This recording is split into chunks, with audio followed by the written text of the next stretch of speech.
Well, folks, welcome to another hard answer from Hardin.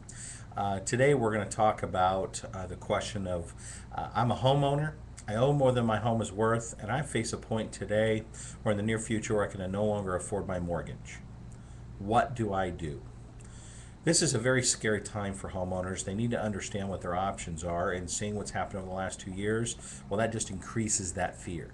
So to kind of allay those fears a little bit, I use the analogy of jumping from a plane.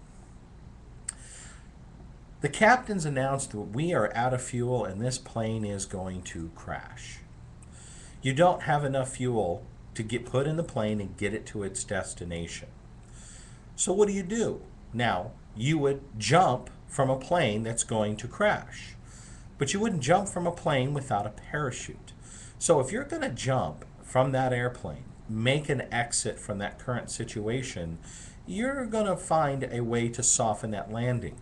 That is where we come in as a law firm, sitting down and giving you counsel and talking about what those options are, creating that parachute to soften that landing so that you can survive this event.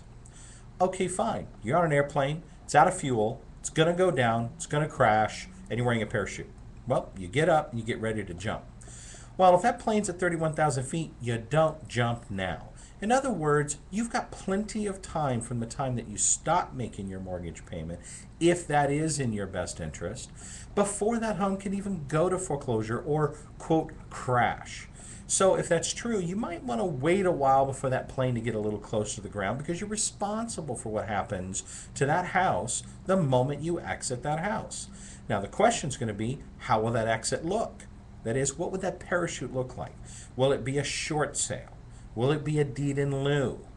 So we're going to need to determine those aspects.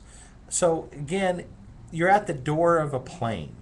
You're going to jump out of that plane, and we're here to help you time that event. But if you can imagine, jumping out of a plane is pretty scary. Again, I kind of use that analogy to help people understand that I understand it's a scary moment. It's going to be very scary, contemplating the idea that you're going to leave your home.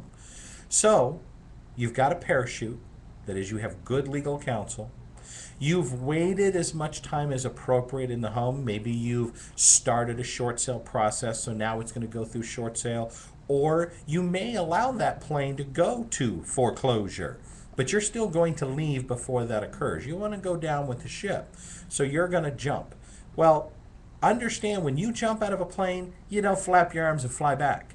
It's a commitment. When you leave that mortgage and you leave that house, it's a commitment. You're not planning on returning. So make sure all your questions are answered. Make sure you've got ground in sight. Make sure you know where you're going to live next. Where are you going to move to? How are you going to move? Have you talked to your insurance agent on how the insurance is going to cover the home once you exit, knowing you're responsible for it until that home changes hands, either by short sale or foreclosure? Again, I know it's a complicated, scary topic, and again, I kind of use some of these analogies. Some are good, some are not so good, but hey, I'm just a good old boy from Texas, and I try to use a little bit more practical stories than, hey, get out of your home, you can't afford it. So again, guys, you're facing a point today where you can no longer afford your home. You've got to pick a proper exit, and again, what we're talking about here is just trying to soften your landing and get you down to that ground. I hope this has kind of helped. I appreciate you taking time to listen to me today.